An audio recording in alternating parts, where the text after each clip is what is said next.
제가 이제 그 장전마을 사례를 통해서 좀 환경 오염이라든가, 저는 솔직히 환경 오염이라든가 환경 질환 뭐 이런 얘기는 조금 원하진 않아요. 오염은 환경에 너무 집중되어 있고, 환경 질환이라 하면은 질환은 개인의 문제로 이제 갈 수가 있거든요. 그래서 그런 걸 종합할 때 환경 재앙이라는 말을 많이 쓰고 싶은데, 지금은 뭐 환경성 질환 이런 얘기를 많이 쓰고 있습니다. 또 아까 이제 그 역학회 얘기를 했는데, 실은 이제 환경부가 이거를 받아들일 때는 역학적 인과관계, 그러니까 역학 조사가 필요하다는 필요성은 이미 검토를 했어요. 그러니까 인과관계가 있을 것이다 없을 것이다 이 얘기는 할 것이 없어요. 거기서 아마도 개연성이 있기 때문에 그것이 어느 정도 있는지 이걸 보기 위해서 이제 역학 조사를 하는 건데, 거기에서는 계속해서 인과관계가 없다는 쪽으로 이제 결론을 내고 싶은 거예요. 그 이유는 뭐냐면은 결국은 이 파급 효과도 있을 거고, 여기에서 그 제가 느낀 거는 요식행위인 거예요. 마이크 좀 올리시죠. 일종의 요식행위로 이렇게 하려고 했던 거죠.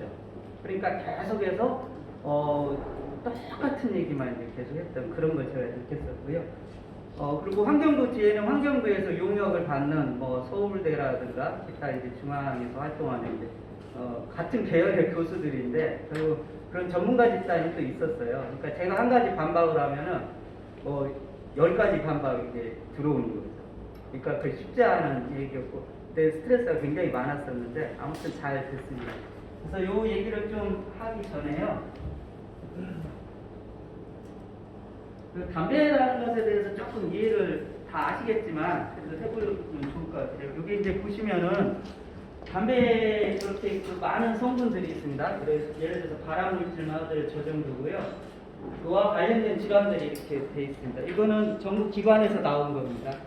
제가 의과대학을 다닐 때는 이 담배에는 4천여 가지의 유해 물질과 50여 가지의 발암물질 이렇게 배웠어요. 교과서에. 근데 지금 교과서에는 9천여 가지의 유해 물질과 70여 가지의 발암물질 이런 식으로 이제 더 많아졌습니다.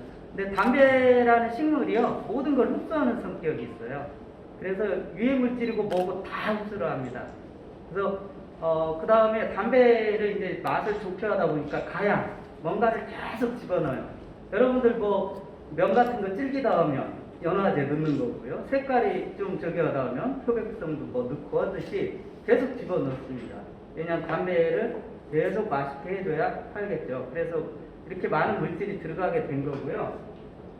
여기에 이제 요 많은 거, 제가 왜 이걸 보여드리냐면요, 장전마을에서는 2가지 물질밖에 우리가 발견하지 못했어요.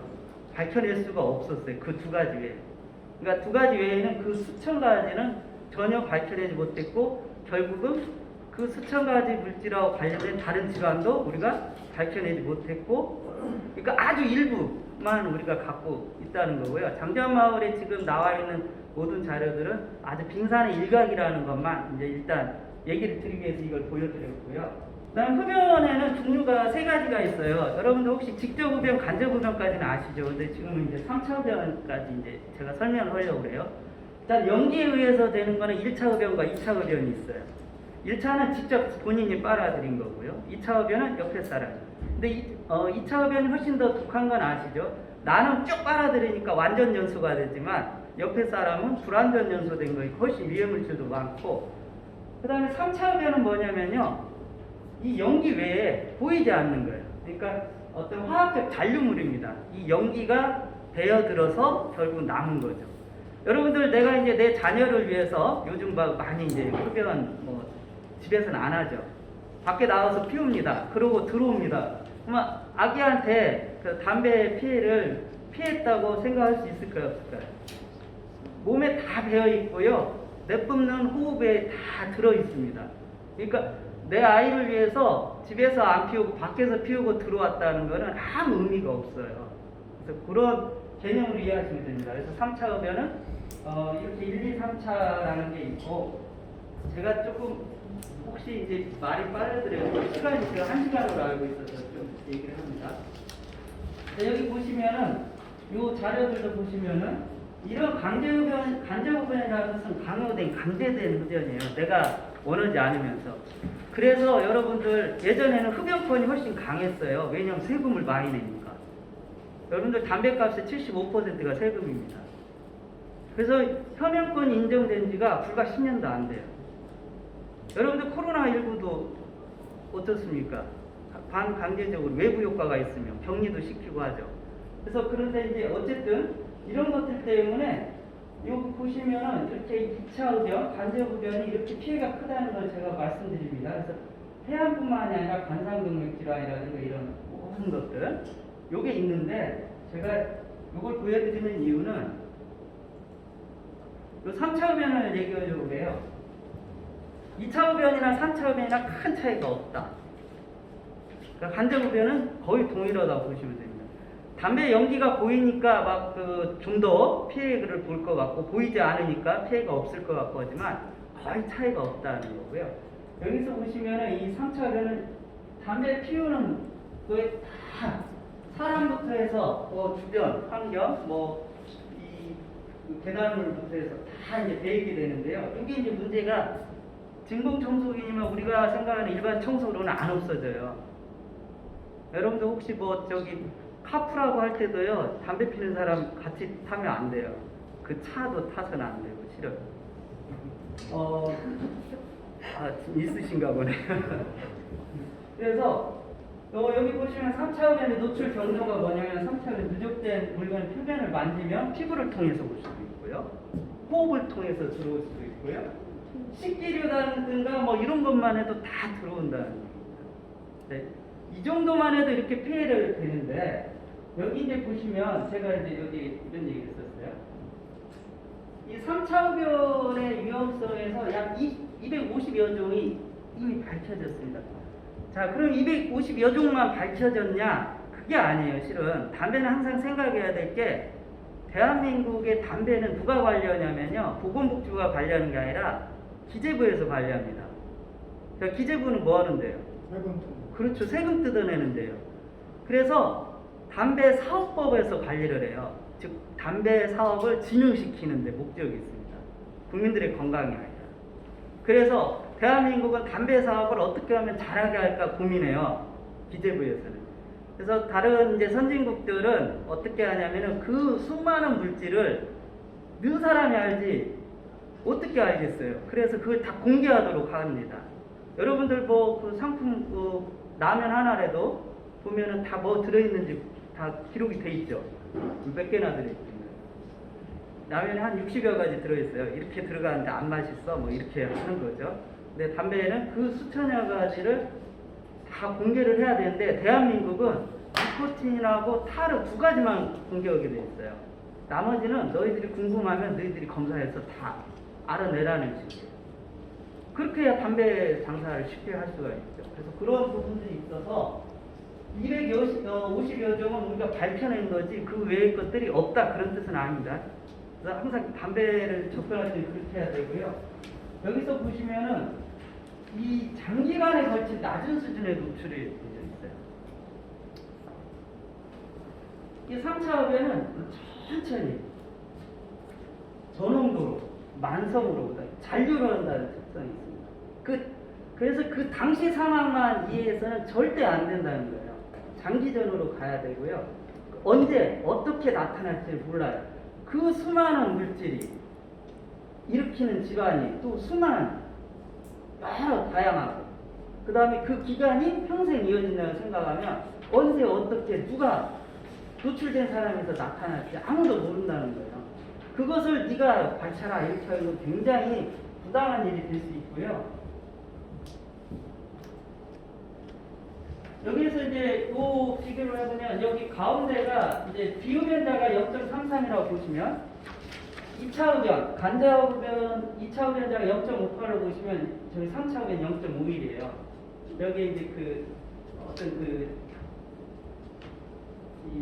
유해 물질들 농도인데요.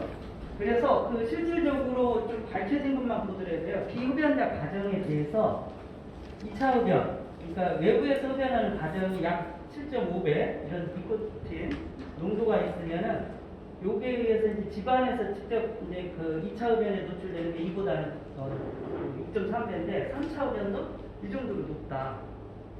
그래서 결국은 노출 정도는 다르지만 효과는 큰 차이가 없다. 이게 무슨 말이냐면 여러분들 잘 아시죠? 담배는 한 개비를 피우나 100개비를 피우나 큰 차이가 없어요. 왜 그러냐면 이 수천여 가지 물질이 어떻게 서로 상호작용해서 그 많은 건강장애를 일으킬지도 모르고요. 그 다음에 암이라는 것은 발생이 뒤에서도 설명을 하겠지만 양도 중요하지만 노출 여부가 중요해요. 또 발생해서. 그래서 그런 거를 좀 이해를 하면 좋겠고요. 요거는 이제 그 다들 아실 것 같지만 일단 자료로 제시해 봅니다. 담배로 인해서 생기는 질병이 여기 이제 대표적인 것들이에요. 근데 여기 보시면은 다 굉장히 다 심각한 질환들이죠. 그냥 거저 넘어갈 건 없고요. 여러분들이 알고 있는 웬만한 질환들은 다 담배가 관련이 되어 있습니다. 그래서 이런 부분들이 있고 그 암이라든가 뭐 알고 있는 암은 다 관련이 되어 있고요. 심장질환, 뇌질환, 그러니까 우리나라 사람들이 사망하는 원인에 담배가 거의 다 기여하고 있어요. 70, 80%는 담배 흡연자들에서는 다 기여하고 있다는 걸 좀 이해를 하시면 좋겠습니다. 그래서 그것도 요 곱하기는 비흡연자에 비해서 이렇게 발생률이 높다 이런 뜻입니다. 그래서 예를 들어서 폐암이면 4.6배 뭐 이렇게 되는 거고요. 그래서 여기에서 이제 보시면은 이런 내용들을 좀 보면 좋은데 제가 이걸 왜 보여드리냐면요. 흡연자들에서도 비흡연자에 대해서 이 정도 높은데요. 이따 뒤에 이제 장전마을 그 자료를 보시면 뭐 20몇 배 이렇게 나와요. 이해하시겠죠? 그러니까 장전마을이 얼마나 그런 부분들에 있어서 심각한 영향을 받았는가를 좀 볼 수 있을 것 같고요. 요걸 또 말씀드리고 싶어서 그래요. 아까 이제 3차 흡연도 말씀드렸지만 장전마을 이해하기 위해서는 담배는 담배라는 것을 좀 이해하시면 좋습니다. 이게 뭐냐면요, 그 가열형 담배 있죠. 우리나라는 그 기재부에서 하다 보니까 원료형 전자담배라고 이름을 붙였어요. 그러니까 전자자가 들어가니까 뭔가 있어 보이니까 무려 3년 만에요 담배 판매량의 20%까지 육박했습니다. 비중이 그 정도로 이제 폭발적으로 지금 팔리고 있는데 원래는 가열형이에요. hit나 burn 해가지고 burn 태운다, 가열한다는 뜻인데 그 우리나라만 전자, 권련형 전자담배 이렇게 이름을 붙여줘가지고 국가에서 어쨌든 이게 뭐냐면은 연기가 안 나더라도 태우지 않더라도 이거는 가열형은 찌는 거예요. 쪄. 연기가 안 나죠. 증기는 나겠지만 잘 안 보이죠. 그런데 어떤 형태로 노출이 되든 결과는 똑같다는 걸 보여드리려고 제가. 그래서 식약처에서 그 수천여 가지를 다 할 수는 없으니 이제 전문가들이 모여서 제발 요 중요한 것만이라도 한번 밝혀보자 해서 대표적인 니코틴, 그 다음에 타르, 그 다음에 WHO에서 세계보건기구에서 권장하는 발암물질들 9개인가 이렇게 해서 검사했습니다. 했더니 여기 뭐 글로릴 아이코스라고 있는데 니코틴 농도는 일반 관련형 담배의 범위에 다 들어있고요. 타르는 글로는 범위 안에 있는데 닐이나 아이코스는 오히려 타르가 더 높아요. 많아요. 그 다음에 이 발암물질들은 다 검출이 되고요. 그러니까 예외 없이 담배의 어떤 그 형태, 우리가 그 흡입하는 거라든가 뭐 노출되는 형태에 상관없이 담배는 이런 식으로 다 거의 동일하다고 보시면 됩니다. 그래서 장전마을을 이해할 때 이런 그 노출 행태라든가 이런 것들도 조금 이해하면 좋을 것 같고요. 제가 이제 야구를 좋아합니다. 빙구 선생님 다음으로 야구 좋아하는데요.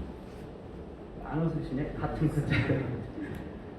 여기 메이저리그 선수, 이제, 유명 선수들입니다. 혹시 얼마 전에 이제 그 월드 시리즈 끝났는데요. 예전에는 불펜에서 그 선수들이 다 뭘 했냐면 흡연을 했어요. 다른 운동하고 다르게 불편해서 대기하고 있잖아요. 심심하죠. 그러니까 담배를 폈습니다. 그때 이제 64년도에 담배가 폐암의 원인이라고 인정을 하는 순간 이걸 공식적으로 이제 못하게 되겠죠. 그래서 담배를 못 피우게 했더니 씹는 담배를 피웠습니다. 그래서 이거는 무해할 줄 알았어요. 그런데 이 토니 그린이라는 선수가 있어요.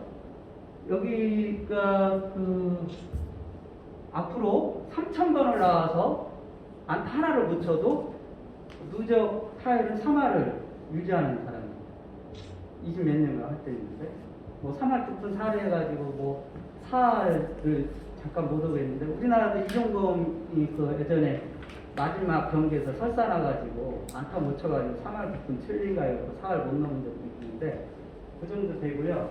저기는 스커트 실링이라 해서 김병현 애리조나 그때 저기 김병현이 2번 다 날려먹었는데 결국 월드시리즈 우승 시킨 사람이고요. 그 사람도 지금 턱이 없어요. 이 세 사람의 공통점이 뭐냐면 두강암, 담배로 인해서 그러니까 피우지 않았는데도 씹었는데 그러니까 전막 노출만으로도 암이 발생한 거죠. 그래서 이 사람들은 지금 살아있지만 이제 언젠가 죽게 되고 여기는 죽었어요. 그것도 50세 초반에. 그래서 그 이후로 이제 씹는 담배도 못하게 하고 그래서 지금은 뭘 하냐면은 메이저리그에서 페바라이스나 뭐 호박씨 이런 거 씹고 있어요. 보시면은 아주 자주 뭐 뱉고 있을 거예요. 그런 역사가 있고요. 그러니까 이런 게 얼마 되지 않았다는 것을 말씀드리고요. 네, 여기 논리 이해를 위해서 이 말을 좀 제가 해주고 싶어요. 특이적이냐 비특이적이냐 요거를 환경부에서 가장 좋아하는 용어입니다.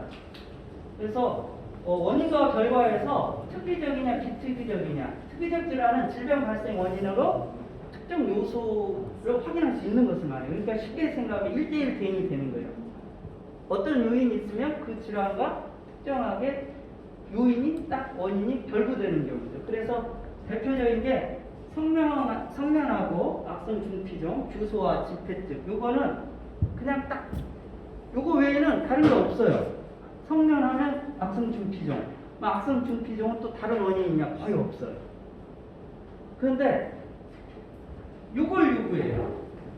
환경부에서. 근데 담배는 아까도 말씀드렸지만 수천여 가지 유해물질하고 이 수많은 질병이 발생하는데 이걸 요구합니다. 그래서 1대1 대응이 어려워요. 그리고 여러분들 살아가면서 어떤 질환이 발생하는데 딱 하나로 이렇게 결부되는 경우는 거의 없어요. 내가 살아온 모든 거에 다 결부되어 있죠. 환경과 살아온 기간, 노출된 거, 그 다음 심리적인 거, 유전적인 거 다 결부되어 있죠. 그런데 요거를 요구합니다. 자, 그래서 이게 담배는 비특이적일 수밖에 없는데 이거를 인정을 안 해요. 그래서 그런 부분들이 있고요. 이게 이제 왜 그런가 제가 생각을 해봤더니 굉장히 여기서 보시면은 이 정치적 좀 용어로 보시면 되는데 이 환경오염에 따른 특이적 질환뿐만 아니라 개연성 있는 비특이적 질환까지 폭넓게 인정해야 됨에도 요거를 밀고 넘어가면서 이 비특이적이라는 걸 밀고 넘어가면요. 이거는 인과관계를 인정하지 않겠다는 의도를 미리 밝혀둔 겁니다. 그러니까 여러분들 환경에서 환경오염으로 인한 어떤 그 문제는 직접 폭발이라든가 아니면 어떤 물질을 예를 들어 폐수라든가 어떤 그 화학물질 노출이 돼가지고 바로 그 질환이 발생하지 않는 한은 특이적 인과관계는 논할 수가 없어요. 그러니까 그거 외에는 인정하지 않겠다는 거죠. 그러니까 대한민국에서 환경재난이나 환경오염은 누구나 알 수 있는 것 빼고는 아무것도 할 수 없다는 그 논리가 여기에 숨어 있습니다.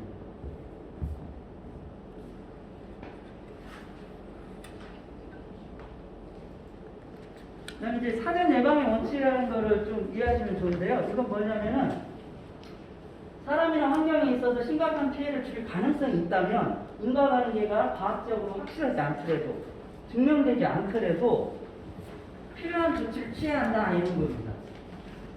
즉 사전 예방의 원칙은 좁은 의미로는 위험 요소의 원인을 제공한 측에서 안전을 입증해야 된다 이거예요. 그러니까 담배 같은 경우도 집어 넣은 사람이 알지 모른다는 거예요. 그래서 그 사람이 입증을 해야 된다는 거고요. 이것이 적용된 게 담배에서는 어떤 게 적용되냐면 액상형 전자담배라든가 이런 것들은 그럽니다. 여러분들 그 미국에서 젊은 애들이 전자담배를 막 열광적으로 피워요. 우리도 그렇지만. 그런데 이 젊은 애들이 죽을 이유가 없어요. 아무리 담배가 독하다 하더라도 좀 나이를 먹고 바로 죽진 않죠. 막 죽어가요. 봤더니 거기에 들어간 성분 중에 하나가 그렇게 폐를 직접적으로 공격해서 지금 여러분들 가습기 살균제라든가 이런 것처럼 작용해서 사망하게 됐어요. 그러면 우리나라는 어떻게 했냐면 요거를 증명 안 하고 그 예를 따서 지금 그 액상형 전자담배에 대해서 제한을 하고 있습니다. 금지시키고 있어요. 그러니까 이런 것들이 우리가 예를 들어 사전 예방의 원칙이 되는 거죠. 직접적으로 증명하지 않더라도 그럴 가능성이 있으면은 그것이 증명되기 전까지는 유해하다고 인정하고 안전하다고 인정되면 그때 풀어주는 거죠. 뭐 여러분들 백신 같은 것도 다 이제 그런 식으로 되는 거죠. 그래서 이게 이제 좀 이해하시면 되겠고요. 그리고 명확하지 않을 때는 피해자 입증이 고려돼야 된다는 원칙이 있습니다. 이거는 뭐 지켜야 한다는 원칙은 아니고요. 그냥 경향인데요. 외국의 여러 환경오염 사례에서도 명확한 노출량이라든가 수량적 증거가 제시되기 어려운 경우 대부분이겠죠. 이 경우는 좀 더 피해자 입장에서 해석하고 있습니다. 그리고 우리나라에서도 대법원 판례에서 이게 이제 그 법 해석을 할 때 이 부분을 많이 따르고 있고 서로가 공방이 되는데 서로가 증명을 못 해내면 피해자 입장에서 더 유리하게 판결을 하는 경향이 있습니다. 자, 그거를 이제 보시면은 이게 이제 그 많이 써먹는 게 어디냐면요. 여러분들 의료사고 분쟁이 있죠. 이때 이제 전문 영역 입증 책임이 입증 책임 경감론이라는 게 있어요. 인과관계 존재는 모두로 전문적인 부분이에요. 그래서 의학도 그렇지만 환경 부분도 그렇습니다. 그러면 비전문가이고 정보도 충분히 확보하기 어려운 피해자 측에서 이를 입증하기는 어려워요. 내가 피해자라는 걸 입증하기 어렵습니다. 자, 그런데 이게 이제 우리나라 판례가 취하고 있는데 어쨌든 그 입증의 정도를 좀 낮춰요. 대연성이 있으면 이제 인정을 하는 거죠. 근데 입증 책임 전환은 뭐냐면 전문가가 직접 하라는 거죠. 그래서 우리나라에서도 여기 이제 쭉 읽어보시면 되겠지만 의료회의를 한 측이 그 결과가 의료상 과실로 말미암은 것이 아니라 전혀 다른 원인으로 말미암은 것이라는 입증을 하지 아니하는 이상 의료상 과실과 결과사 인과관계를 추정하게 되어 있습니다. 그러니까 과거에는 환자 피해자가 그걸 입증을 했어야 돼요. 근데 의학적인 그 전문성도 있고 의사가 뭘 한지를 내가 어떻게 알아? 이길 수가 없었죠. 근데 지금은 비전문가인 피해자보다는 전문가인 의사가 네가 죄가 없다는 것을 증명하고 못하면은 피해자가 유리하게 이제 판정하는 그런 지금 경향이 있습니다. 그렇게 이해하시면 되겠고요. 여기 이제 상당 인과관계라는 게 있어요. 그래서 이러한 비특이적인 상황에서는 대부분이 과학적이거나 의학적이거나 수리적이거나 양적으로 딱 명시된 그런 인과관계가 아니라 논리적으로 아니면 역학적으로 이런 것들이 인정이 되면 인정해주는 이런 것으로 합니다. 그래서 여기에서 보시면은 사고나 노출이 있으면 그러한 재해가 발생할 것이다. 논리라든가 경험이라든가 지식에 의해서. 그리고 이게 인정 못하겠으면 그걸 명확하게 아니라는 것을 전문가가 밝히라는 거예요. 그 다음에 여기 보시면은 100% 명백하게 입증돼야 되는 것은 아니고 개연성이 존재하는지 여부를 기준으로 해야 된다. 그러니까 환경부는 이 개연성을 가지고 역학조사를 받아들였어요.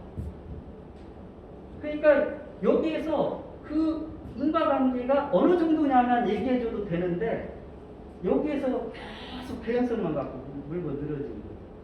그래서 그 나아가지 못했다는 말씀을 좀 해드리고요. 그래서 이제 상당 인과관계가 어디에 이제 이게 쓰이냐면요. 산업재해보상보험법에서는 업무상실력 인정 기준에서 이렇게 됩니다.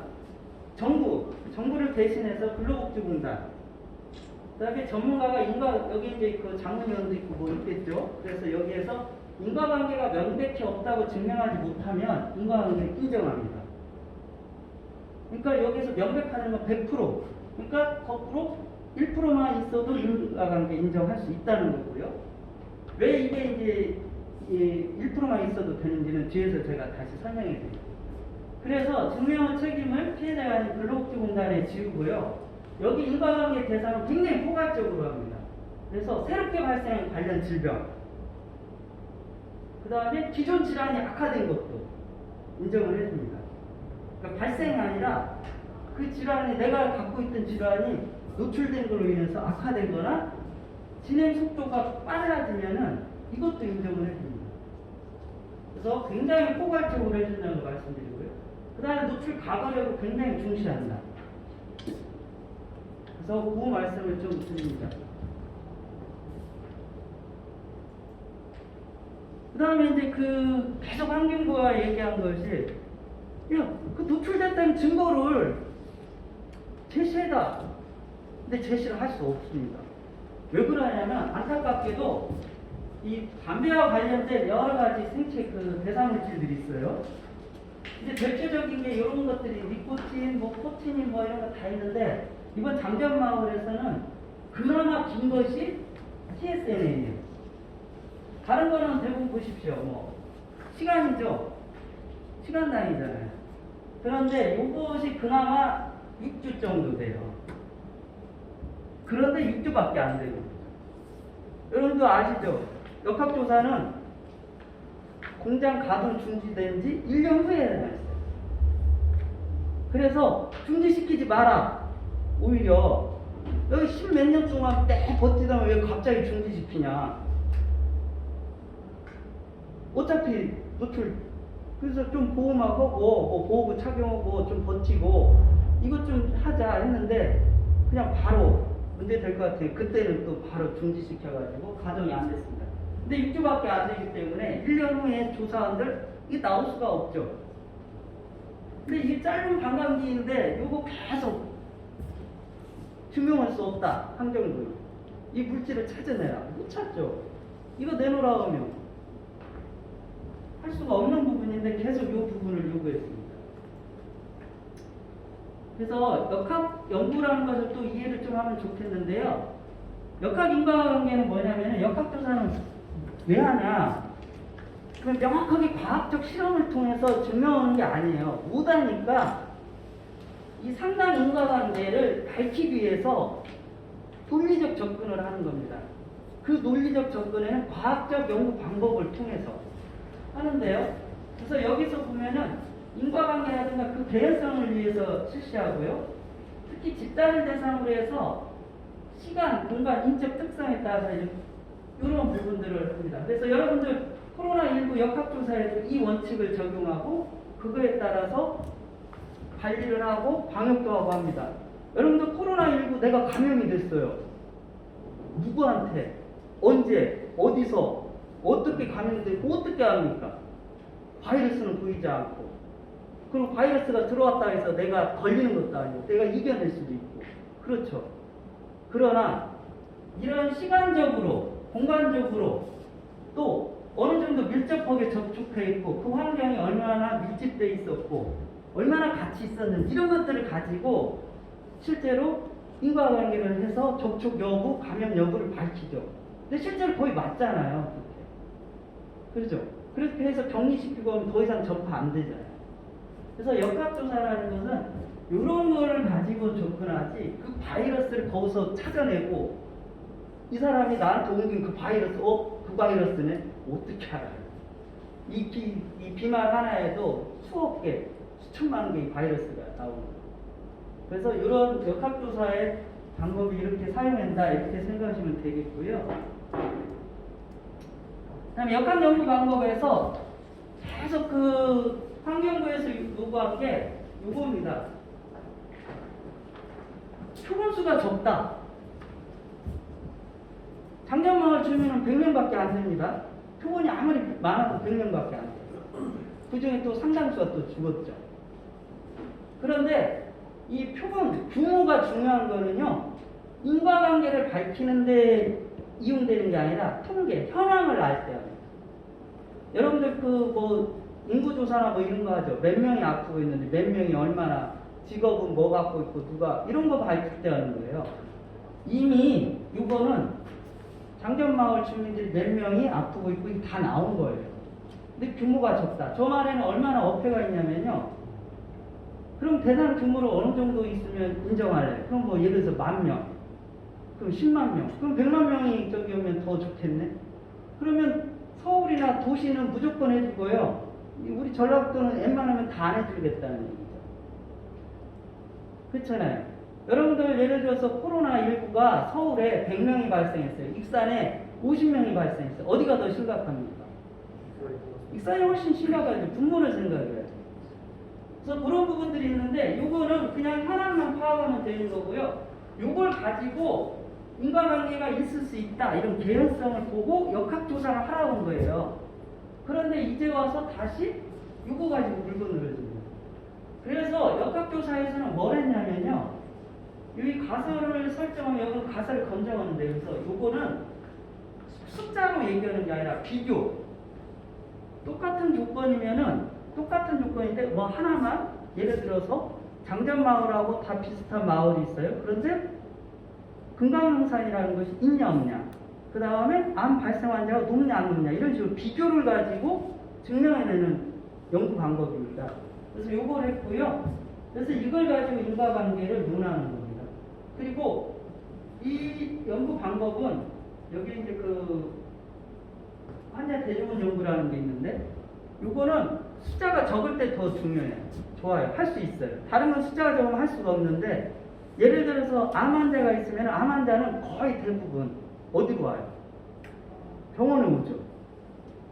그렇죠. 찾아낼 수가 있는 거예요. 통계조사를 하면 내가 검사를 익산시 주민 전체를 검사하지 않으면 암 환자를 다 찾아낼 수가 없어요. 그러나 암 환자는 결국 병원에 올 수 있고 오게 되고, 그리고 장전마을은 100명이라는 전수를 이미 확보돼 있어요. 그러니까 표본이 필요가 없는 조사죠. 연구죠. 그래서 이거를 이런 것들을 이해를 안 하고 계속 저거만 이제 주장을 했습니다. 그래서 역학 연구를 이제 하게 되는데 요거를 좀 말씀드리려고 해요. 아까 상당 인과에 대해서 1%만 있어도 되는 이유. 자, 예를 들어서 어떤 질병이 발생하는데 여러 요인이 기여를 합니다. 영향을 주는데 A, B, C, D, E 5가지가 있고요. A, B, F, D, E라는 거 있고 A, B, F, D, H라는 게 있어요. 이 질병이 발생하려면 적어도 이런 요인들이 같이 영향을 줘야 발생한다고 봅니다. 그럼 이거를 충분 원인이라고 해요. 이 질병이 발생하기 위해서는 이 5가지가 충분히 작용을 해야 된다는 거고요. 그런데 여기서 보시면 A라는 것이 공동으로 들어있죠. 이거는 꼭 필수적이라는 거죠. 이 질환이 발생하려면. 이해하셨죠? 얘는 필수적으로 들어가는데 전부일 필요는 없죠. 그렇죠? 그래서 이렇게 이제 이해를 하시면 되고, 이 필요 원인이라는 거 얘기하는데, 그래서 자, 충분 원인은 뭐냐면은 여러 요인들이 있으면 특정 질병이 발생한다. 그러나 개별적인 기요인을 모두 확인할 수는 없어요. 그 많은 거를 다. 대신 필요 원인은 뭐냐면은 질병이 발생하기 위해서는 반드시 특정 요인, 아까 A라는 것이 존재해야 되고, 그래서 이 요인만 확인하면 되는 거죠. 다 할 필요 없이. 그래서 이 A만 알게 되면은 이 질환과 인과관계를 인정하는 거죠. 왜냐하면 A는 필수적인 거고 다른 건 다 못하지만 이게 나타났다는 거는 다른 모든 것들도 존재했기 때문에 이 질병이 발생했다고 역으로 해석을 하는 거죠. 그러니까 대표 지표가 되는 거예요. A가. 그래서 그런 부분들을 좀 이해하시면 되겠고요. 그래서 여기에서 수량적 기여가 아닌 질적, 이게 더 중요하다는 걸 좀 말씀드리고요. 요거를 좀 제가 이제 그 도식화해 보면 결국은 이 암 발생에 여러 가지는 요인들이 이렇게 다 관여를 하는데 지금 이런 거는 제가 알 수는 없어요. 그렇지만 장전마을 같이 기여도가 높진 않지만 얘가 결정적인 역할을 한 거죠. 필수적으로. 그래서 이 정도만 있어도 인과관계를 인정해야 되는 거고요. 그 다음에 요거를 이제 또 다르게 이제 생각을 해보면, 자, 암이 발생한다는 것은 환경적 요인, 화학적 요인, 물리적, 생물학적, 사회적 이런 환경적 요인이 다 들어가겠죠. 그 외에 유전적인 거, 그 사람이 갖고 있는 생활 습관, 그다음에 그 사람이 갖고 있는 생리적인 특성, 뭐 이런 것들이 다 조합이 되겠죠. 그런데 재밌는 게요, 여기서 보시면 A, B가 있으면 A가 있다고 이런 것들이 다 있다고 해서 암이 발생하는 건 아니에요. 여기서 중요한 게 이 B입니다. 그러니까 여러분들이 총이 있고 총알이 있다 해서 총알이 발사되진 않아요. 총알이 발사되려면 뭘 해요? 방아쇠를 당겨야 되죠. 이 트리거, 방아쇠 역할을 하는 게 이 B라는 것이 들어있는.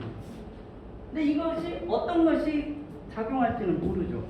그러나 다른 여러 가지 원인 중에서 공통적으로 있는 것이 있다면, 아까 A가 있다면 이것이 트리거 역할을 했다고 우리가 물리적으로 추론을 할 수가 있는 거죠. 그래서 그렇게 이제 이해를 하시면 되겠고요. 그래서 이게 기여율이 높을 필요는 없다. 그 말씀 꼭 드립니다. 그 다음에 여기 이제 요걸 좀 말씀드릴게요. 여기 이 부분을 좀 확대해서 제가 이렇게 보여드렸습니다. 계속해서 이렇게 나와요. 자, 이거 뭐 여러분들 아주 저명한 이제 같은데, 여기서 보시면은 이 담배는 폐암하고 관련해서 알지 못한다. 어떤 특별한 물질이, 담배에 포함된 특이한 물질이 영향을 미쳐서 폐암이 발생하는지 모르지만, 그러나 우리는 명확히 안다 이거죠.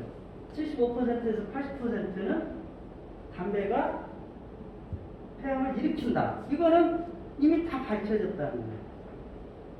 그리고 여기서 보시면은 또 환경적인 거, environmental tobacco smoke입니다. 그러니까 환경적인, 환경에 의한 강제 흡연, 이것도 분명히 폐암하고 관련이 있다 이렇게 나옵니다.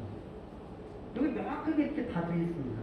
제가 그냥 와서 일반적인 얘기를 하는 게 아니고요. 이렇게 근거가 있다는 것 좀 말씀드리고요. 자, 그러면은 암이 발생할 수 있는 4가지 유형을 한번 생각해 볼 수 있습니다. 자, 우연에 의한 경우입니다. 여러분들 우연이라고 하면 보통 확률적으로 어느 정도로 생각할까요? 한 몇 명 중에 한 명 생기면 우연이라고 할까요?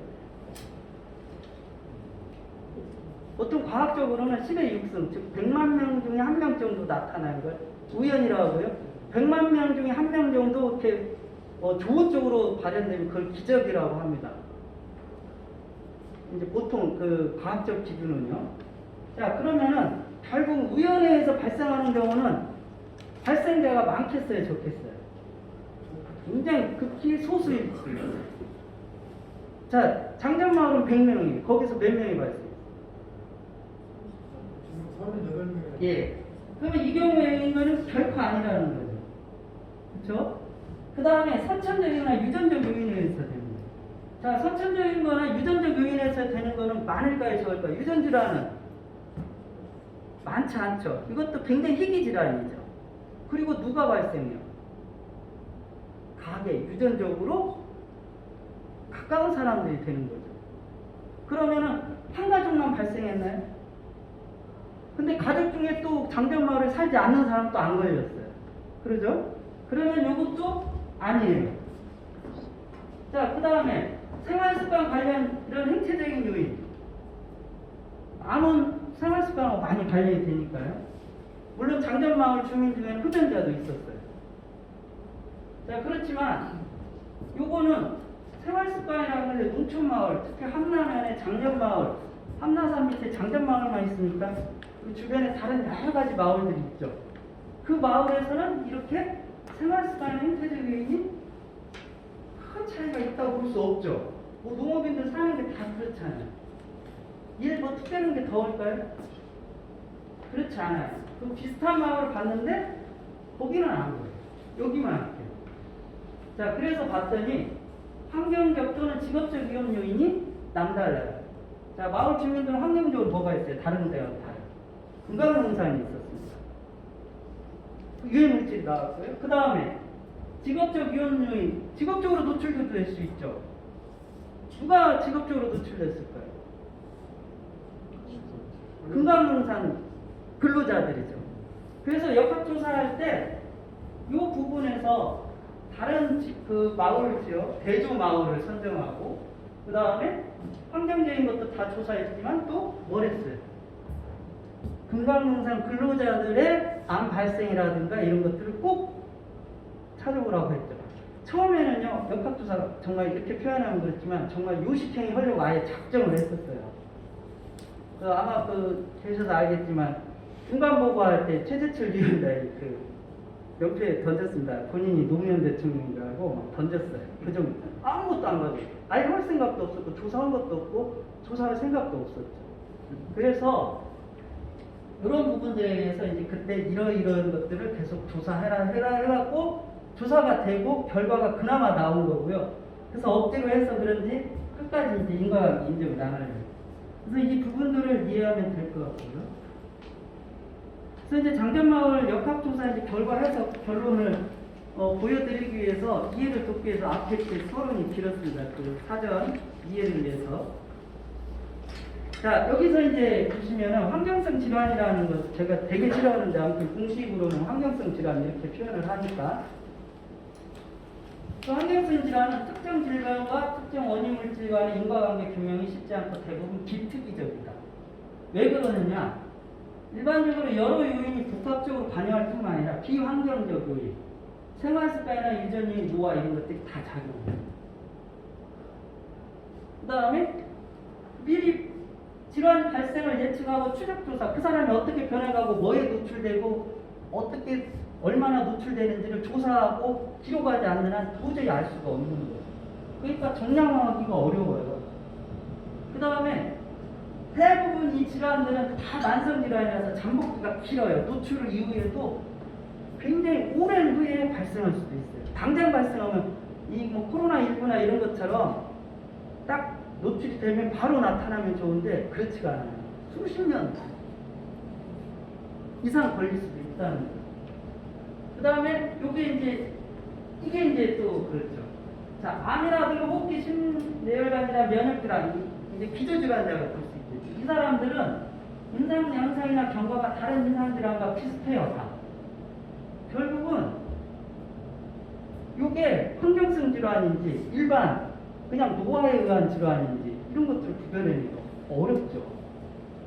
그래서 그런 부분들 때문에 굉장히 어려운데 어쨌든 장전마을 사례는 아마 여러분들 장전마을은 정말 제가 이제 항상 장전마을은 이제 시작이다 얘기를 하는데 굉장히 중요한 어떤 보면 비특이적 인과관계 인정이 이론인데요.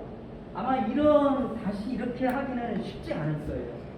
장전마을 같이 주변에 이런 전문가들이 있었다 이렇게 얘기도 하지만 실제로 장전마을은요 원인 물질 확인부터 노출, 질환 발생 이것들이 명확하게 나왔어요. 실은. 그래서 이게 어느 정도 가능했던 거지 이게 추정만 가능해서는 절대 인정할 수 없고요. 학회라는 것은 과학자들이에요. 과학적 어떤 근거가 없으면 절대 인정 안 합니다. 그러니까 역학회에서 한 거는 권위를 우리가 빌린 거지 그 사람들이 아닌 걸 기다 이렇게 한 거는 아니에요. 아니다고 할 수 없기 때문에 인정을 한 거죠. 그래서 그 부분을 좀 말씀드리고요. 그래서 이제 장전마을의 이제 환경오염하고 건강영향의 전체 과정을 좀 보면은 오염원이 있어요. 건강영향에. 그 다음에 거기에 관련된 유해물질이 많아요. 그런데 아까도 말씀드렸듯이 저기에서 두 가지 물질밖에 우리가 증명해내지 못했어요. TSN하고 TAH. 나머지 수천여 가지는 몰라요.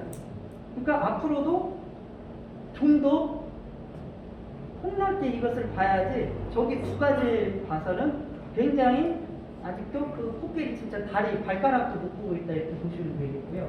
어쨌든 그 다음에 노출 경로에서도 우리가 밝혀낸 거는 아주 일부지만 대기밖에 없어요. 대기도 직접 측정을 못했어요. 공장 가동이 안 됐으니까. 다만 다른 여러 가지 간접적인 방법을 밝혀냈어요. 그러면 나머지 수질이나 토양, 다른 기타 여러 가지 방법으로 배출되고 노출된 거는 우리가 증명하지도 못했고 조사도 못했어요. 그러니까 저 부분은 우리가 못한 거지 없다는 건 아니에요. 근데 자꾸 이제 사람들이 없다고 이렇게 이제 해석을 하려고 하는데. 그 다음에 인체 유입도요. 지금 호흡기밖에 우리가 일부, 호흡기 중에서도 일부만 알아내요. 그리고 피부. 나머지 소화기라든가 심장이라든가 혈관 이쪽은 몰라요. 근데 여러분들 혹시 초미세먼지의 인체 영향 중에 호흡기 질환만 있다고 생각하세요? 혹시 미세먼지 다 마스크하고 다니는? 아닙니다. 이게 들어가면요 호흡기를 거쳐서 어디로 가요? 혈액내로 가요. 폐포가 하는 일이 뭡니까? 가스 교환을 해요. 피하고 그래서 산소도 주고받고 물질도 주고받고 해요. 그러니까 호흡기로 들어가는 거는 혈류를 타고 전신으로 돌아요. 그러니까 호흡기 질환으로 끝나지 않는다는 겁니다. 그래서 여기에는 그 밖에 엄청난 여러 가지 루트를 통한 전신의 질환들이 발생할 수 있다는 거고요. 그 다음에 또 여기 수질이라든가 토양이 오염된 거기에서 나오는 뭐 농작물도 있을 거고요. 물도 먹었을 거고. 그러면은 소화기를 통해서 또 관련 질환들이 나타날 수 있다는 겁니다. 그래서 지금 제가 이제 계속 말씀드리면 정말 빙산의 일각일 뿐이라는 거 말씀드리고요. 여기에서 이런 질환들이 발생했지만 제가 이제 가장 지금도 우려하는 게 다른 그래도 자잘한 거 빼고요. 이 심혈관 질환도 굉장히 우려가 됩니다. 자, 그런 말씀을 드리겠습니다. 그래서 이런 것들이 질병 부담 증가, 삶의 질 감소, 사망까지 다 이어졌는데 지금 또 사망에만 또 너무 집중되어 있다. 그래서 살아있는 사람들의 질병 부담, 삶의 질, 요거에 대해서 굉장히 지금 뭐 보상이라든가 이런 단편적으로 접근하지 않나 이런 생각을 좀 할 수 있고요. 그 다음에 여기 이제 그 두 가지 물질이니까요. 그 TSNA하고 pH를 간단히 정리를 해봤습니다. 그 자료에 좀 없는 것도 있어요. 이거 제가 놓고 갈 테니까요. 보시면 되는데. 어쨌든 이 물질은 아까도 말씀드렸던 담배에서 나오는 거고요. 그래서 국제암연구소에서 1군 발암물질입니다. 폐, 비관, 구강, 기관, 식도기, 췌장, 간, 피부 다 나타날 수 있어요. 그런데 환경부에서는 계속 폐암하고 관계만 몰고 갔죠. 그리고 폐암 환자가 그렇게 많지 않다. 그러니까 인정 못한다. 또 이런 논리로. 그런데 보시다시피 저렇게 앞에서도 보여드렸잖아요. 담배는 어마어마한 질환들이 발생하고 우리가 알고 있는 모든 암에 다 관련을 해요. 그래서 그 부분을 좀 보셔야 되고요. 이 pH는 뭐냐면요. 이거의 일종의 벤조피렌인데 이제 다화 방향적 탄화수소에서 유기화학이 나오는 건데 이거는요 폐암뿐만 아니라 기형 돌연변이 피부질환 다 발생해요. 자, 이게 벤조피렌이 뭐냐면 쉽게 얘기할게요. 여러분들 뭐 고등어 타면 뭐가 나오네. 그 다음에 뭐 고기 구워 먹으면 타면 뭐 발암물질 나오네. 그러죠. 그거예요. 이해하시겠죠? 그래서 그 물질이라고 보시면 되겠고요. 여기에는 이제 대기오염뿐만 아니라 수질 투여하고 이런 것들을 통해서 다 들어온 거예요. 이렇게 생각하시면 됩니다. 여러분들 그 얼마 전에 라돈 있죠, 라돈. 익사하시는 라돈이 엄청나게 많이 발생하는 겁니다. 제일 높아요. 왜 그럴까요? 그냥 자연 토양이라든가 암석에서 발생해요. 그러니까 여기 우리 돌이 많잖아요. 그래서 그런지 라돈이 많아요. 근데 이게 다 희석돼서 없으니까 큰 문제는 안 되고요. 라돈도 여러분들 우리가 흡입해서 생기는 질환도 있지만 그것에 물을 또 먹거나 뭘 먹어서도 생겨요. 그러니까 우리가 단순히 호흡기로만 판정하지 말라는 것 좀 말씀을 드리고요. 여기에서 이제 요게 일련의 과정입니다. 구간으로는 비료 생산 전환 과정인데요. KTNG가 여러분 KTNG는 잘못 없어요. 법적으로는 법에 있는 그대로 한 거예요. 근데 법이 잘못된 거죠. 세상에 담배가 이렇게 위해하다고 하면서 담배 찌꺼기는 여러분들 찌꺼기는 위해하지 않을까요? 그거를 폐기물 처리 돈 내서 처리해야 되는데 돈 받고 팔아먹었습니다. 이번 장전마을 일이 생기기 전까지는 아무도 몰랐어요.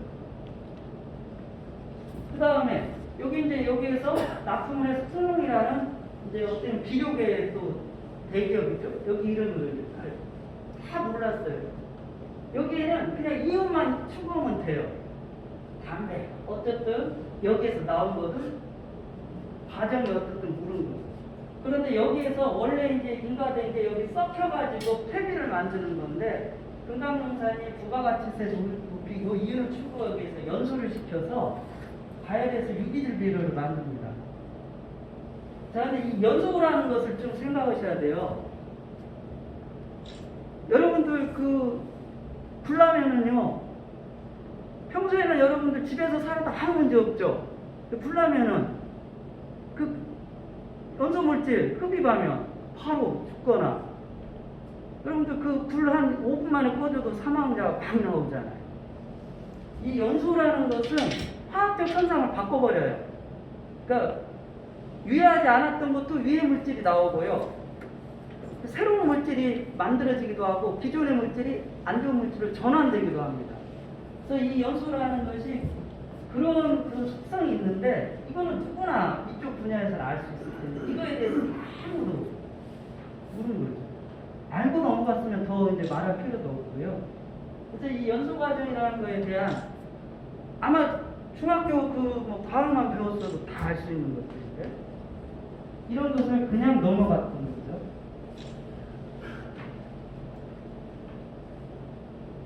거기에는 돈이 모든 걸 지배했다고 보시면 되겠고요. 여기에서 어쨌든 그 제가 이제 말이 길어져서 죄송합니다. 이거 시간을 안 받아서 모르니까 혹시 조금 길어져드려 이해해 주세요. 예. 제가 이렇게 사는 곳이 어디냐 숫자에 따라 차별했다는 것은 정의롭지 못하다 이렇게 좀 말씀을 드리고 싶은데요. 아까도 말씀드렸지만 대상 주민수가 적다. 환경부가 이제 세 가지 논리로 반박을 했었어요. 아까도 말씀드렸지만 이 연구 조사에 대한 연구 방법에 대한 이해가 안 됐었고요. 그 다음에 여기 이제 아까 말씀드린 환자 대지원 연구라는 건 대상이 적을 때 하는 비교를 통해서 인과관계를 논하는 거예요. 그 다음에 여기에서 이제 아까 말씀드렸지만 이거는 그렇다면은 이런 소규모 피해자가 있을 때는 절대 인과관계 인정을 안 하겠다는 거예요. 그 다음에 또 하나가 뭐냐면은 유해물질 배출량하고 노출량은 정확히 알 수 없다. 아까 말씀드렸죠. 관광기가 짧아요. 그 다음에 이미 공장은 가동을 중지해갖고 유해물질 배출이 안 돼요. 어쩌란 말이에요. 이걸 증명하라고 합니다. 자, 그래서 재현할 수도 없어요. 왜 그러냐면 다 뜯어봤어요. 중요한 공장 그 기계 부품을. 재현도 못해요. 그럼 그냥 손 놓고 있어야 되냐? 그런데 여기서 보면은 배출 중단 이후 결과가 나오면은 배출되고 있을 때 그거보다 낮겠죠. 적게 나오겠죠. 그러면은 우리가 배출 당시로 환원할 때는 더 가중치를 넣어서 더 높게 해석해야 되겠죠. 그건 당연한 거잖아요. 그래서 봤더니 노출 중단 이후에도 제주 마을보다 높게 나왔어요. 다른 지역보다. 그렇다면 배출되고 있을 때 훨씬 더 높았다고 봐야 되겠고 배출이 더 많았다고 봐야 되겠고요. 유해물질 환경내 농도는 공장 가동 전이 후보다 높게 나왔어요. 요게 이제 여러분들 그 뒤에서 보면 솔립에서 가동할 때 나왔던 솔립에서 그 다음에 가동 중지 이후에 나왔던 솔립에서 보니까 농도가 가동되고 있을 때 그 솔립에서 훨씬 농도가 높게 나옵니다. 이해되죠? 그러면 당연히 노출된 거죠. 나무가 그것을 갖고 있는데 사람은 오죽했겠어요? 사람은 담배 피우는 사람은 흡연자는요 자기가 피울 때만 피우죠. 노출되죠. 그런데 장전마을 주민들은 대부분 거기서 살았을 거예요. 하루 종일 호흡했겠죠. 그 훨씬 더 높게 더 노출됐다고 봐야 되는데 그거를 이해를 안 했어요. 또 하나가 뭐냐면요. 많은 사람들이 상황에서 정보를 알 수 없다. 여러분들 이게 말이 됩니까? 정부에서 하는 그 전문가들이라는 사람들이 나와서 안 죽으면 인정하고 그러면 죽으면 인정 안 받겠다는 거예요. 그런데 상황 그 자체가 중요한 거죠. 그럼 이거를 반박하려면 어떻게 해야 되냐면 그 뭐라고 하죠? 다시 묻어 파가지고 그분들 전부 다시 그 뼈고 남아있는 거 다 검사해야 돼요. 그러자는 말밖에 안 돼요. 근데 여기 이제 우리가 항상 사망은요, 모든 건강 문제라든가 이런 거에 최종적인 결과물입니다. 그러니까 사망이 있었다는 것은 그거에 대해서 더 심각하게 생각해야지 증명을 못한다 이렇게 해석하는 거는 제가 환경도 처음 봤어요. 자, 어쨌든 이런 것을 우리가 이제 좀 말씀드리고요. 그리고 대부분 사망자가 이 노출 물질과 관련된 걸로 알려져 있는 그런 암하고 사망을 했어요. 그러니까 훨씬 더 이게 더 중요한 근거가 될 수 있는 거고요. 자, 환경부 역학조사 결론 변화 과정입니다. 제가 이제 여기서부터 되고 이 결과를 가지고 왔어요. 계속 추정은 어렵다. 인과관계 해석에 제한적이다. 그러다가 이제 이날 이제 중간 발표 뭐지고 이제 대판 싸우고 그래서 영향을 준 것으로 보여진다. 굉장히 이제 소극적으로 이제 그러다가 갑자기 여기로 딱 오더만 여기 판단된다 이렇게 왔어요. 그런데 다시 요때 해석에 제한적이다 다시 왔어요. 그러니까 누군가가 그거를 계속 감시하거나 진행 상황을 보지 않으면 이렇게 얼렁뚱땅 다시 와요. 그러니까 이쪽도 굉장히 소극적으로 인정하고 있었는데 여기는 이제 여기 그 경우에는 민간협의회들이 이제 계속 감시 기능을 했기 때문에 요걸 찾아냈고 안 그랬으면 이대로 밀고 갔겠죠.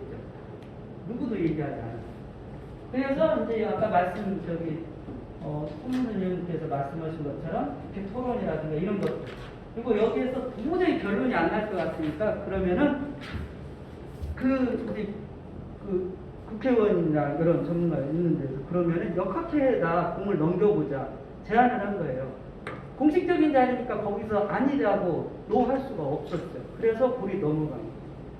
자, 그랬고요. 어쨌든 여기 이제 가서 제가 여기 마을 대표를 또 발표를 하고 환경부에서 또 발표를 하고 역학위원들이 이제 그 역학회 전문위원들이 거기에서 그걸 듣고 자료라든가 이걸 가지고 이제 판단을 한 겁니다. 그래서 11월 14일 날 역학적 관련성 있는 것을 판단된 이렇게 합의를 한 거예요. 환경부가 이 자리에서 죽어도 역학적 인과관계가 있다 이렇게는 표현할 수가 없대요. 왜냐하면 그렇게 하는 순간 전국의 모든 환경문제 다 이제 뒤집어 써야 된대요. 이거는. 그래서 그러면 합의를 한 것이 이거예요. 관련성이 있다 하지 말. 여기는 못 하겠다. 그렇게는 못 하겠다니까 있는 것으로 판단된다. 이렇게 문구를 조금 조정한 겁니다. 그러니까 여기에서 그냥 바로 왔으면 되는데요. 계속 이런 식으로 끌고 온 거예요. 자, 그거 좀 말씀드리고요. 그래서 이거는 이미 이제 여러분들이 알고 있는 결과입니다. 이 결과가 이렇게 명확함에도 불구하고 아까 그렇게 질질 끌었던 거죠. 제가 지금까지 쭉 얘기해왔던 것들이 여기에 다 이제 나옵니다. 자, 오염 배출 노출 명확합니다. 성경문서는 명확하지 않다고 하지만 이 결과가 얘기해줘요. 자, TSNA 장정마을 옥상에서 보니까 침전먼지 조사 결과 여기가 대조지역보다 훨씬 높아요. 그러니까 뭔가 노출이 된 거잖아요. 그 다음에 이렇게 그 옥상이 노출이 됐는데 사람은 노출이 안 됐겠어요? 자, 그 다음에 여기 보시면 아까 말씀드렸던 소나무잎, 솔잎을 봤더니 노출, 그러니까 공장이 가동될 때 2년생 솔잎에서 보니까 중지 이후에 비노출 시기 1년생 솔잎의 그 농도보다 훨씬 높게 나오는 거죠. 자, 그 다음에 건강 영향도 보시면은 여기 이제 그 대조 집단을 봤더니 보십시오. 전북, 익산, 함남형 나하고 비교했어요. 했을 때 장전마을이 2.0에서 20배 높게 나옵니다. 자, 장전마을은 아까 말씀드렸지만 80명 중에 38명이 발생한 거잖아요. 요거를 아까 제가 얘기했죠. 워낙 암이라는 것이 생각보다 높지 않기 때문에 암 발생률은 어떻게 되냐면 기준이요. 10만 명당 몇 명이 발생이나 이렇게 얘기합니다. 대한민국의 1위에서 10위까지 보면요. 갑상선암은 워낙 특이한 거니까 뭐 거의 그냥 밖에 있으니까 무조건 검사해갖고 1mm도 안 돼도 다 잡아내갖고 그러니까 굉장히 높게 나와요. 그거 빼고 10만 명당 아무리 높아봤자 몇십 명 넘질 않아요. 1위에서 10위까지. 10위는 거의 10만 명당 몇 명 발생 이 정도. 그러니까 쉽게 말하면은 저기 장수군이나 이런 데 전수조사해도요. 안 나올 수도 있다는 얘기예요. 이해하시죠? 그런데 장전마을은요 10만 명으로 환산을 하면 뭐 2, 3천 명이에요. 이건 더 이상 얘기할 것도 없습니다. 이렇게 몇 배 높았냐 이거 여러분들 이 수치로 얘기하는 것보다 아마 그 수치로 얘기해주면 훨씬 더 와닿을 것 같아요. 보통 한 단위 두 단위인데 2, 3천 명이 발생해요. 10만 명 장전마을. 그렇게 이해를 하실 거예요. 그 다음에 의료비용 지출 많이 갖겠죠. 그 다음에 장전마을에 거주했을 때 거주하지 않은 사람보다 10배 정도 높고요. 그 다음에 장전마을 거주기간 3년, 5년, 7년 단위로 봤을 때 거주기간이 길수록 암 발생 위험비가 높아져요. 자, 이 뜻은 뭐냐면은 장전마을에 거주했다. 노출된 거죠. 그렇지 않은 사람들. 기간이 길수록 노출량이 더 많다는 얘기죠. 그래서 양과 질적으로 다 장전마을은 암이 더 발생하고 있다는 것을 양적 질적으로 증명해 주는 거죠.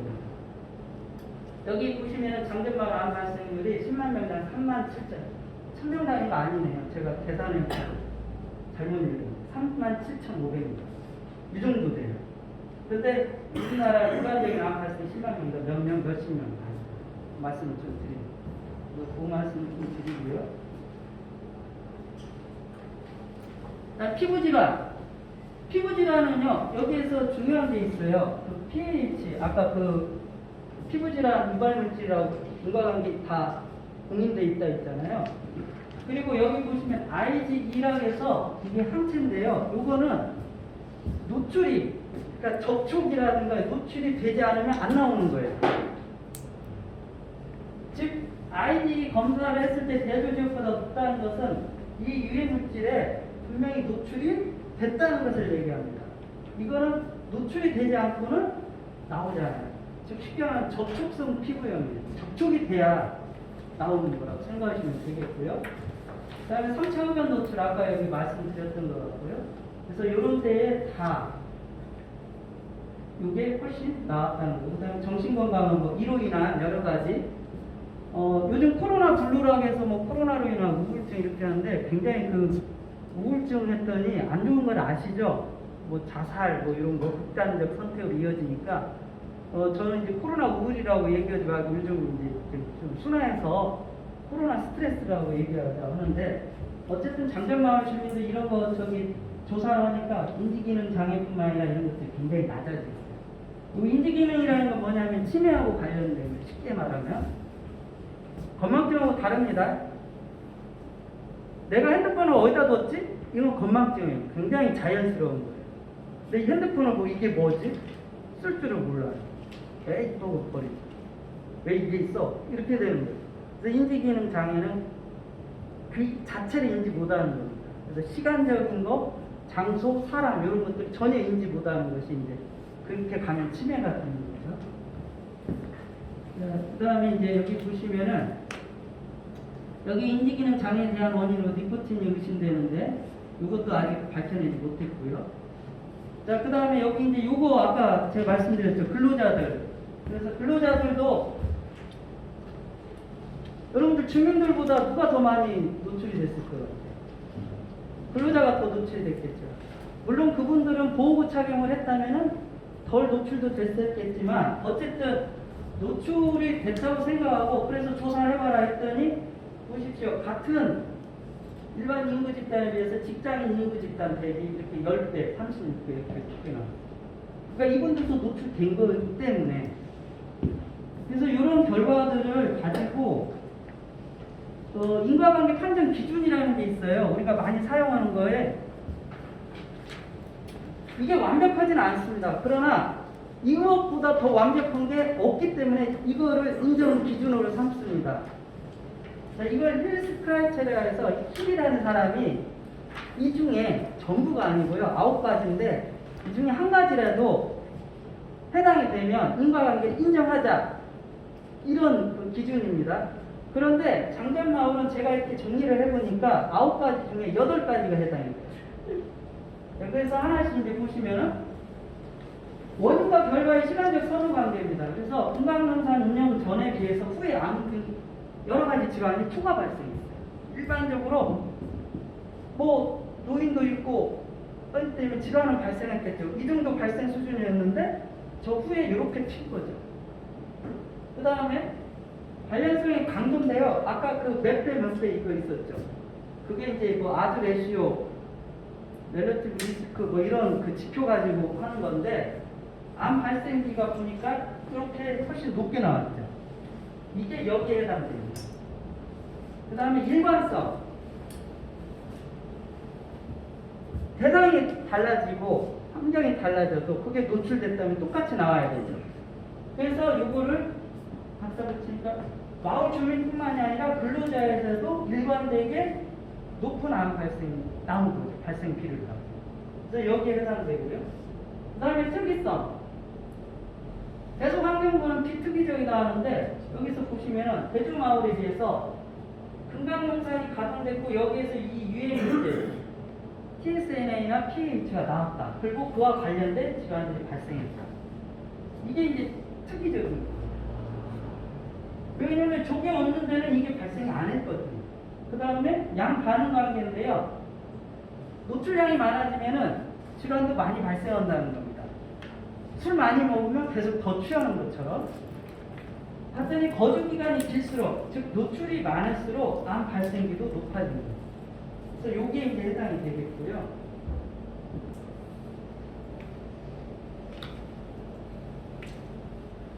그 다음에 이제 생물학적 설명 가능성입니다. 기존에 알려진 그 학문적 지식하고 일치하느냐. 그래서 봤더니 TSNA나 PH 아까 그 보셨죠? 그게 바람이라든가 피부질환 이런 공인 물질입니다. 1군. 그게 그대로 나오잖아요. 그 다음 유사성입니다. TSNA는 담배에서 유래된 물질인데 장전마을 주민들은 이거에 의해서 간접부담과 비슷한 아까 보셨잖아요.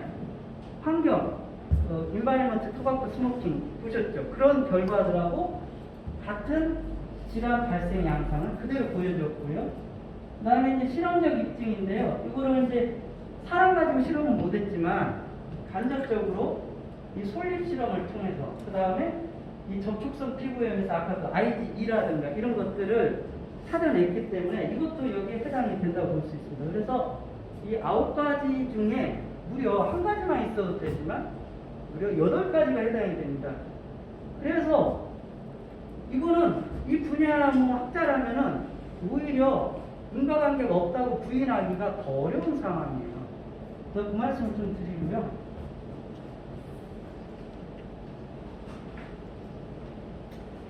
자, 이거는 아까 이제 그 말씀드린 것 중에 제가 이제 지금 이것도 좀 관심을 가져줬으면 하는 이유가 아까 심혈관이라는 얘기했죠. 이게 담배와 관련된 건데요. 1개비를 피우나 10개비를 피우나 20개비를 피우나 30개비를 피우나 사망 위험도는 여기서 다 올라가요. 이 그래프 하나 때문에 담배는 무조건 끊으라고 하는 가장 큰 이유가 여기 있습니다.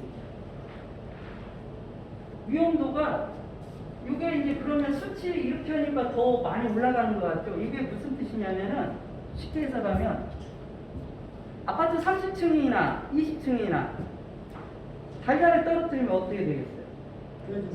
박살나죠. 이 수치는 아무 의미가 없어요. 그러니까 1개비를 피우나 30개비를 피우나 달걀 깨지는 건 똑같은 거예요. 그래서 담배 끊으라는 거예요. 그 다음에 이제 아까 말씀드렸지만 제가 이것도 말씀드려요.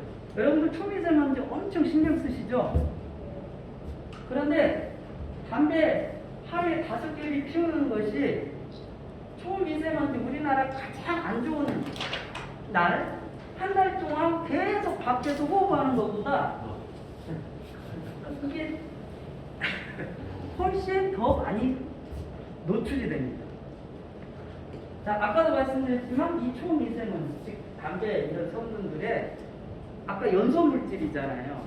아주 미립자들이 많다는 거죠. 그래서 결국은 이게 호흡기뿐만 아니라 심장 질환, 심혈관 질환에 영향을 미쳐요.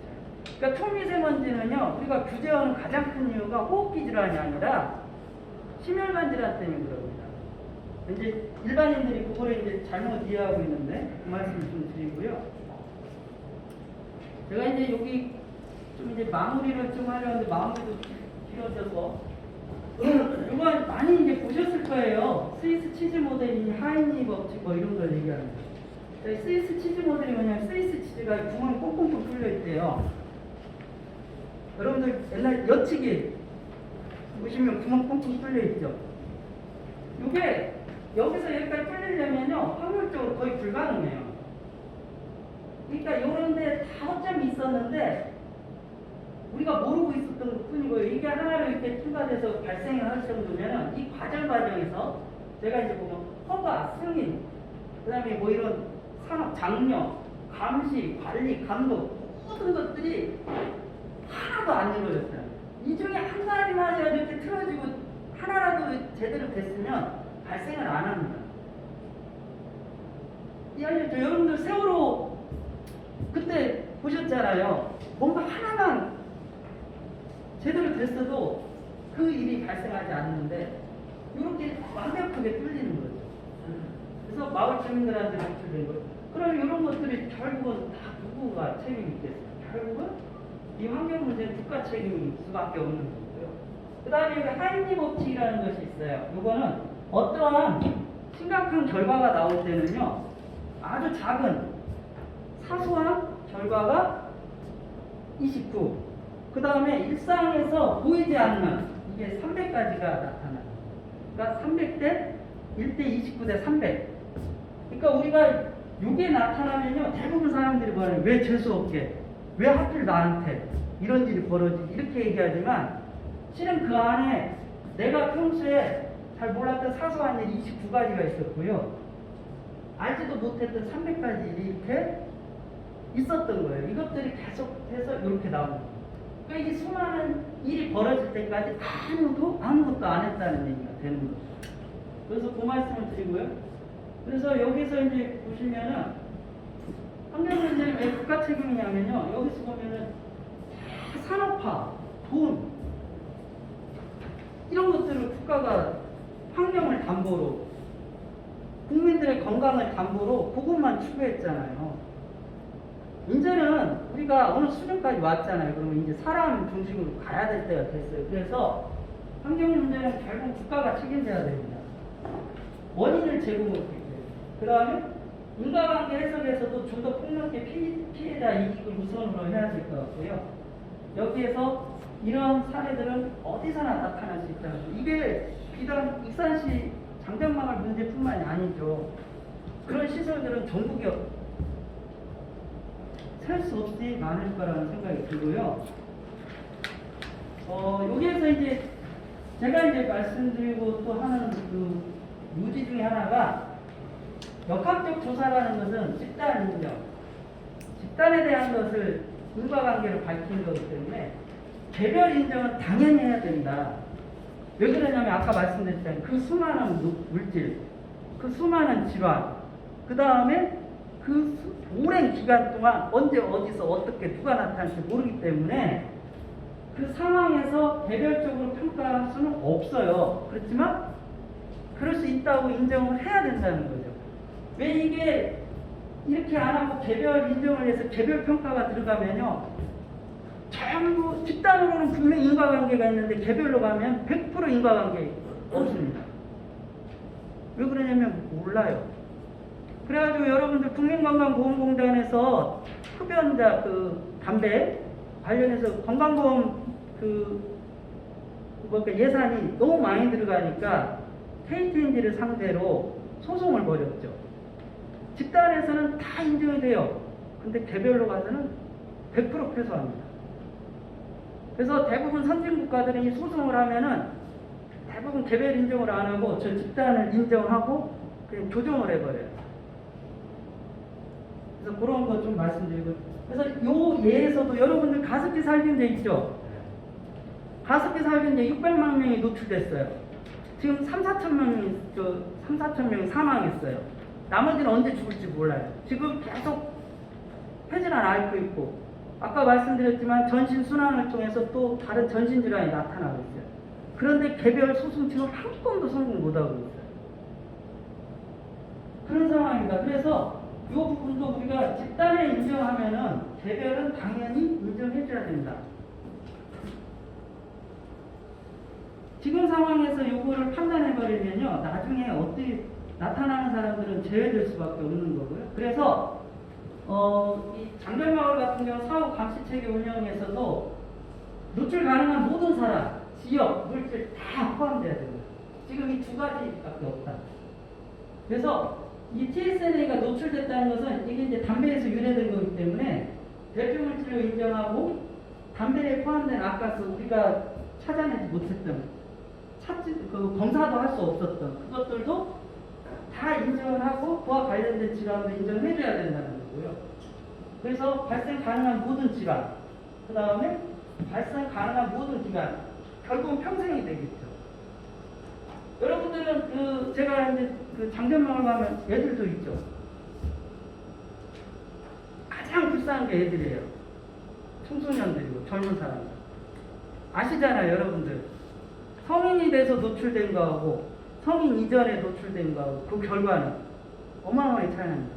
예를 들어서 담배도요, 20세 이전에 피우기 시작한 거하고 20세 이후에 피우기 시작한 거 폐암 발생은요 6배, 10배 차이에요.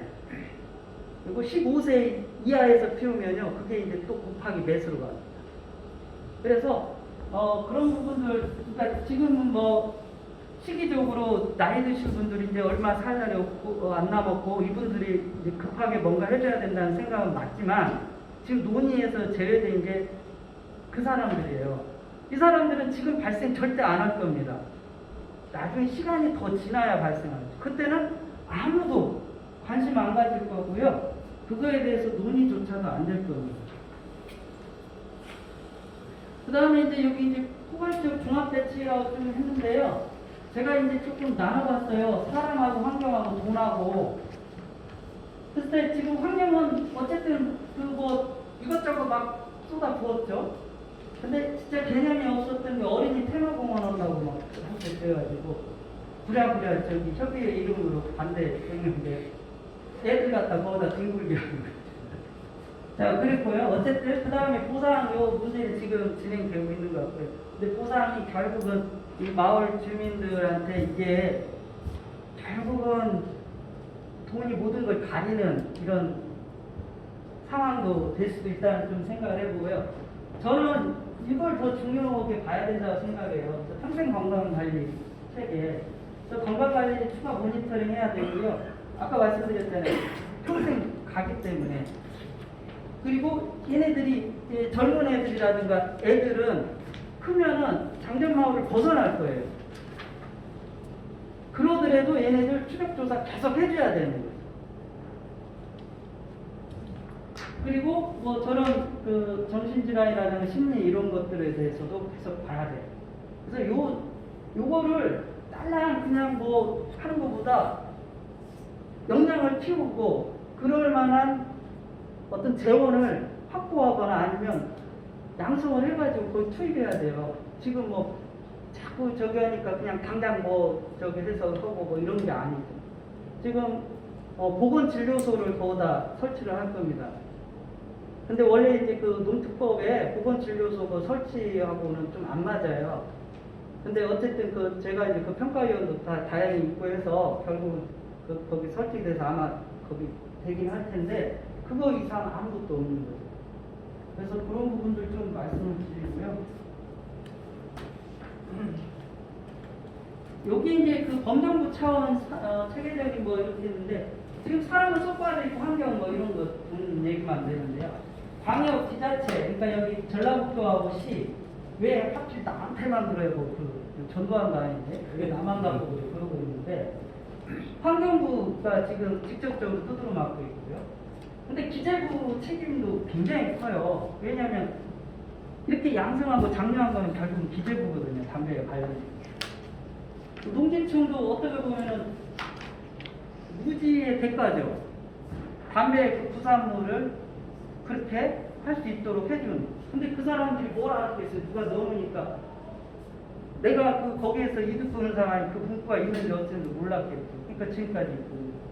어쨌든 이런 부분들, 그 다음에 기타 이제 다른 여러 가지 이제 영역들도 그 같이 이제 해야 된다는 생각을 하고요. 그 다음에 제가 요거를 좀 1차 예방, 2차 예방, 3차 예방이라는 개념을 좀 넣어봤어요. 1차 예방은 뭐냐면은 건강할 때, 그러니까 특별한 문제가 없을 때, 일상에서. 그다음에 2차 예방은 어떤 그 뭔가가 그 뭐라 그러죠? 징후가 있을 때. 그 다음에 요거는 이제 3차 예방은 발생 이후에. 이렇게 이제 생각하시면 될 것 같습니다. 그래서 여기서 보시면은 1차 예방, 그러니까 발생 전에는요, 발생 억제라든가 조기, 이제 사전 감시 이런 것들이 쭉 이루어져요. 발생하고 나서 할 게 아니라 국가가 어느 곳에 어떤 유해 환경 시설이 있고 어떤 공장이 다 알고 있잖아요. 모니터링 가능하잖아요. 그리고 어떠한 물질을 취급하고 있고 어떠한 제품을 만들고 있고 다 알기 때문에 그런 감시를 상시적으로 하고 그렇다면 그런 곳에서는 어떤 곳에서는 어떤 질환들이 발생할 수도 있고 뭐 이런 것들을 다 알고 미리 감시 체계를 하고 해야 된다는 거죠. 그 다음에 거기하고 법률 이런 것들은 이제 아까도 얘기가 됐으니까. 그 다음에 환경재난에 대한 컨트롤 타워가 구축돼야 된다. 이게 독립적이라는 말을 좀 알고 싶은데요. 여기 환경, 우리나라에서 제일 정부 부처장 힘없는 데가 어디? 장관도 다 안배용이죠. 뭐 여성 안배용, 지역 안배용, 환경부, 보건복지부, 여성가족. 네, 아무 힘이 없어요. 휘둘려요. 그래서 지금 질병관리청을 이번에 독립했죠. 그런 식으로 환경 쪽에서도 자 코로나19 발생했어요. 그 다음에 그 전에 뭐 메르스 발생했어요. 그 전에 사스 발생. 그러면서 그런 것들을 겪으면서 소잃고 외양간이라도 고쳤어요. 그쪽은. 근데 이쪽은 아무것도 없어요. 그래서 이 독립적인 게 굉장히 중요합니다. 이번에 보건복지부가 질병관리청 습격하면서 굉장히 자기들 영향력을 확보하려고 많이 이렇게 다 자기들 유력에 해놨다가 국민들이 또 들고 일어나서 독립적으로 또 해줬잖아요. 그런 것들이 필요하다. 그리고 현장 전문가 양성. 제가 이번에 보니까 사회 갈등이나 환경 문제 이런 거에 대한 전문가가 하나도 없어요. 환경부 내에서도 오히려. 처음에 끝까지 저항하는 사람은 보다 나중에 그걸 인정해주는 분은 법률 특허 전문가였어요. 뭐 신경일 과장님인가? 그분은 변리사. 네, 변리사니까 특허 쪽의 전문가였어요. 자, 그리고요. 여기 이제 2차 예방 발생 직후에는 문제점 파악이라는 인과성 확인에 대한 신뢰 구축. 이게 이제 역학조사 체계 구축해야 된다는 건데, 제가 보니까 이게 굉장히 중요한 게, 이 역학조사가 이건 어떻게 이루어지냐면요. 아무도 거기에 그 조사, 이렇게 공시를 했는데, 거기 아무도 신청을 안 해요. 어플라이 안 했어요. 나중에 이제 하는 곳이 그냥 시민단체 겸 그런 적이 있는데, 그쪽 급조를 하죠, 이제 거기에 관련된 사람들. 그동안 그 일을 꾸준히 해온 사람들이 아니고요. 그러니까 예산이 나오고 그러니까 연구비가 있으니까 이제 급조해서 나오고. 이렇게 되면요, 전문성은 둘째치고 지속성도 없고요. 또 하나 뭐가 있냐면은 이 펀드를 주는 거, 그러니까 예산을 댄 곳에 의견을 무시할 수가 없고 그대로 따라갈 수밖에 없어요. 완전히 예속될 수밖에 없습니다. 그러니까 아무런 주장도 못해요. 이런 결과를 처음에 이렇게 조사할 생각도 안 했지만 어쨌든 그 계속해서 압박을 해서 그렇게 결과가 나왔어도 그걸 해석을 자유롭게 자기 의지를 가지고 해석을 못해요. 환경부가 계속 개입합니다. 보고서도 환경부가 쓰라는 대로 옮겨 쓸 정도로 이렇게 될 상황입니다. 그래서 이런 조사 책임은 그럼 누가 해야 되냐? 이게 항상 발생하는 것이 아니기 때문에 여러분들 군인들이 왜 존재합니까? 전쟁은 안 나는데도 준비를 하는 거죠. 이것도 언제 어떻게 나타날지 모르기 때문에 계속해서 해야 돼요. 그렇게 되면 운영이 안정적으로 돼야 되고 그 전문성 있는 역량 있는 사람들이 계속 안정적으로 직업 안정성 보장이 돼야 되죠. 그러면은 결국은 정부라든가 아니면은 이런 공적인 곳에서 이걸 운영을 해야 된다. 그다음 여기에서 제가 보니까 이 소통 전문가가 굉장히 필요하다.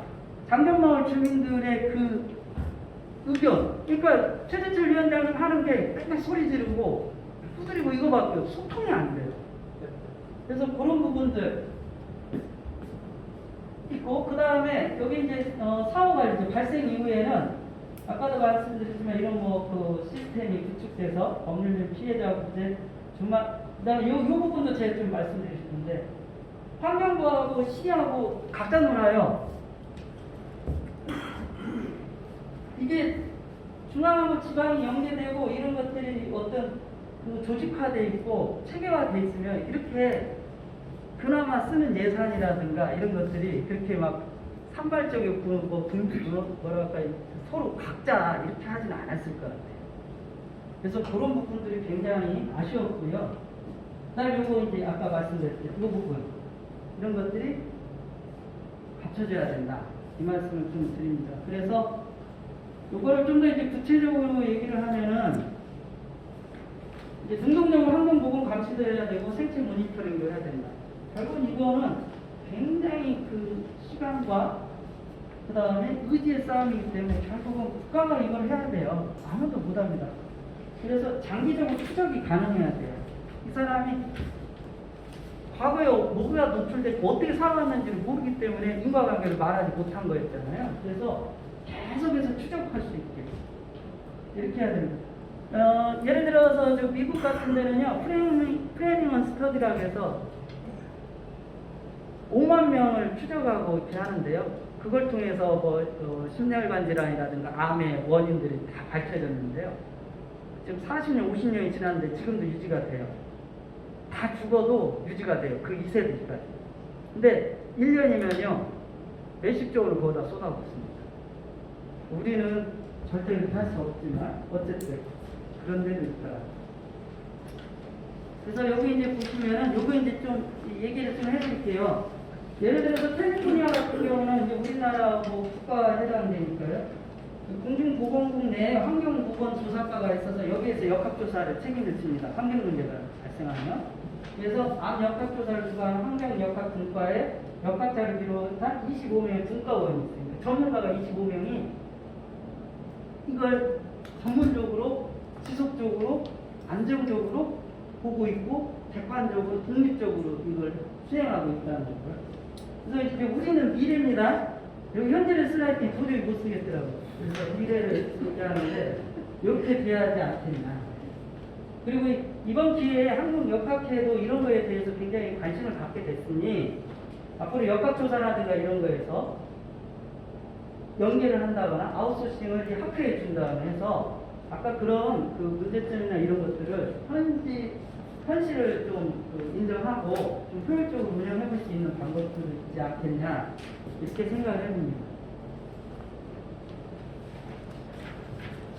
그래서 이제 환경재해 제가 지금까지 쭉 얘기했던 결국은 능동적으로 해야 되고 적극적으로 해야 되고 선대적으로 해야 되고 전향적으로 포괄적으로 접근을 해야 하지 않냐. 요 말씀을 요게 지금까지 했던 얘기들이 이제 제가 이렇게 함축해서 얘기를 했습니다. 이걸로 마치겠습니다.